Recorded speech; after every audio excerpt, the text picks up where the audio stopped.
Hi, it's James Harrison. It is time for Tip Tuesday, and I'm going to answer a question I've been asked a lot of times, and it is about snare wires. Now, I dug out a box. I buy lots of snare wires, and I try lots of snare wires, and I'm just going to be honest with you up front. Most of the time, I'm okay with the stock wires on a drum, but really the answer depends on what I'm using that drum for and what needs I have for that drum. If I'm in a super loud situation, oftentimes I will replace the stock snares. So anyway, I grabbed a handful of them out to talk about, and this one's on top. First off, this is a set of Ludwig Snares that go on the old super sensitives. I have a couple of these. These are very hard to come by anymore. This is actually a Ludwig one that fits the drums from the 60s. The super sensitive type snares, the thing that people need to understand is they extend past the head and come up flush.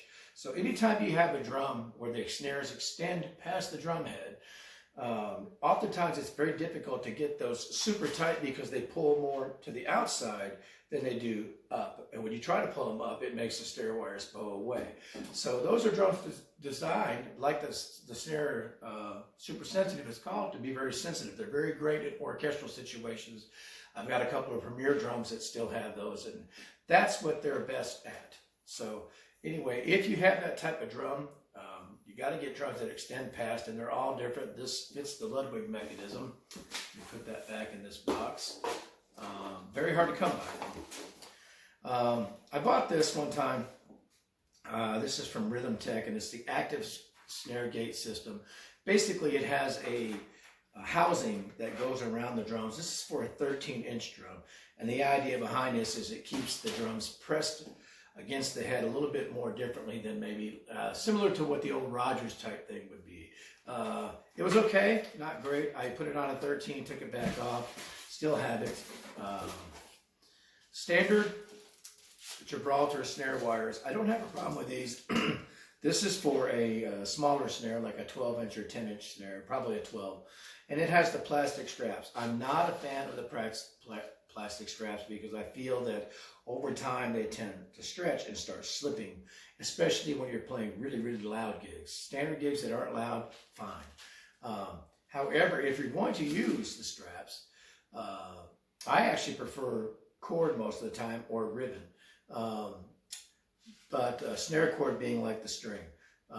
Some snares will not allow them to sit flush. This is designed for both. If you're going to use the straps I prefer the most are from Grover Pro Percussion. Now this is a set of standards. These are the Jazz Bright snares, and these are my favorite snares from Grover for drum set oriented things. Most of the snares from Grover are super, super sensitive. They're more like guitar strings, and the entire surface is touching the snare head, so they're designed to be very articulate and very almost very dry and very sensitive. For loud playing gigs, this is my favorite one that they have. Most of them are on the dark side. This is the Jazz Bright, but the reason I brought this out, let me put this over here, is because of the straps that come with the Grover are textured. They have a design stamped in them. They give you a better grip. So if you're going to use straps, this is the kind you want to get from Grover Pro Percussion. Okay? Now, I've got a few snares here I'm going to show you. This is it's made in Japan. I can't remember what this came on. It might have been a Tama drum. It doesn't have anything. It's for a smaller snare. It's missing a wire. There's one that's kinked in there, so that's why I took it off. I could cut that off if I wanted. But because of the design of this, it's designed specifically for straps. I believe it was a Tama. And the Tama at the time came with almost like a packing tape strap. If you're going to use cord and stuff, this kind of snare wire doesn't work. You want to have some that has holes in the side for the string. I could cut this off and still get a lot of life off the snares that are bad, but the point was that type of snare is designed strictly for something else. This is a really, really old set that came off of a Ludwig drum, and it's got holes for cord. So this won't allow you to do straps. Again, this is pretty worn out. It still will be fine, especially on an older jazz drum to get you, because you don't need, a lot of volume and stuff. Standard snappy snares, Gibraltar type thing, designed for both. You can see the cutout there. I hope you can see it. There's a cutout and then 2 holes. That allows you to use a strap or cord. Typically, I like that kind of thing, so I have the choice.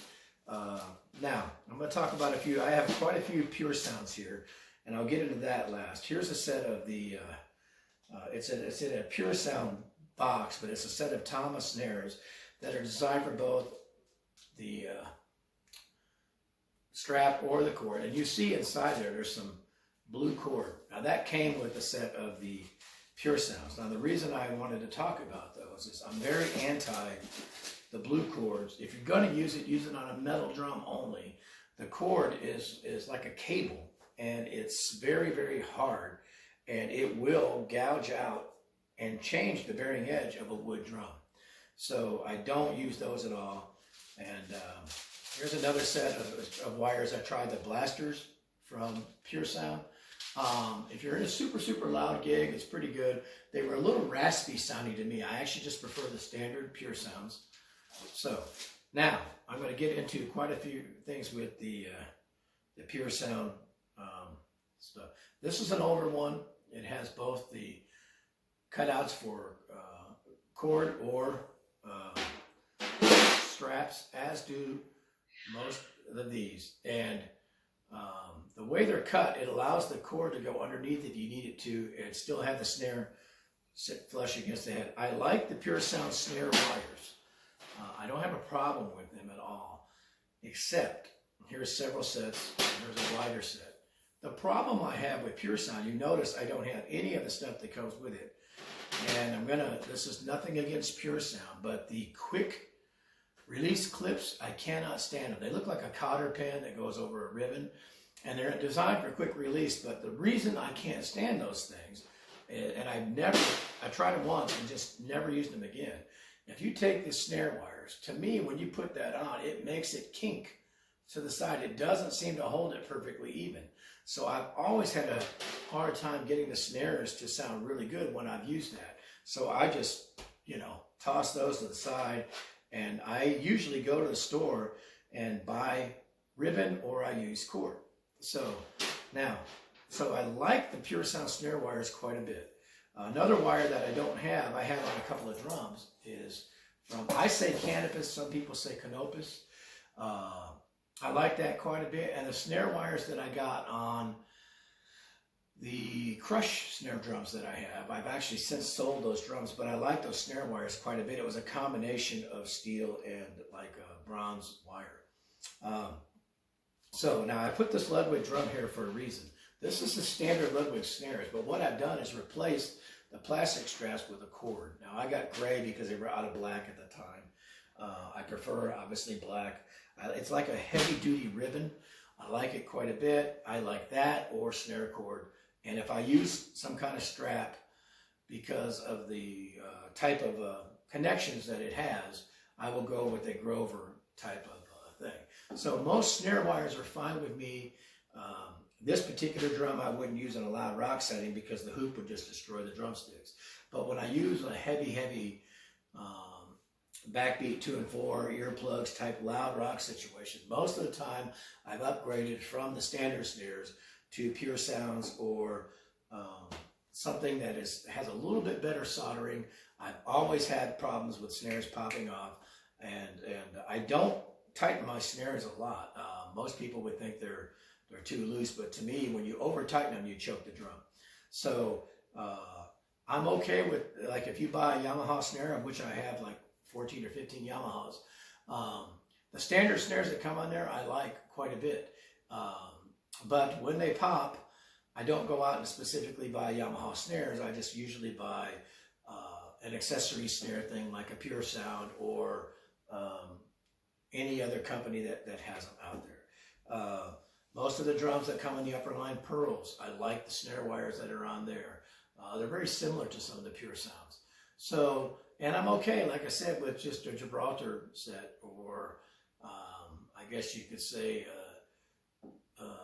sound percussion or any of those kind of things. They're typically all made in the same type of place and shipped out. And again, if you're not in a super loud situation, as long as you can get the drum to respond how you want, my theory has been the more delicate the situation, be it like a pops orchestra or a orchestra period, where you have such small dynamic levels to loud and you need the articulation, I prefer a Grover type snare wire that has a lot of surface contact. In a standard situation where the medium type volume, I think they all work pretty well, any of them. And then when it gets to a loud situation, I prefer something a little bit more upper end, like the Grover Jazz one, or they have a Stadium Bright that's pretty good for heavy drum set. And also I prefer the upper line snares that from Canopus or Crush or Pure Sound. So again, I like all those snare wires. I think they all work well in certain situations. The only thing I'm against with Pure Sound is I'm against the blue cable. Bad idea unless you're going to put it on a metal drum, because it will, because of the tension, dig holes or change your bearing edge on the bottom head. So you got to be careful with that. And of course, the cotter pin quick release thing, just don't like it. And I'm sure there are people who love it. I'm not one of them. It didn't work for me. And to me, it made the snares just not sit perfectly the way they needed to. Again, that's just my experience with it. So I try all kinds of snares depending on the situation I'm in and depending on the sound I'm looking for. So there's my answer to what kind of snares I use. Most of the time, it doesn't matter for general run-of-the-mill stuff. It's the extremes where I start to change. So there's my take on snare wires. I hope it helps you out. Thanks.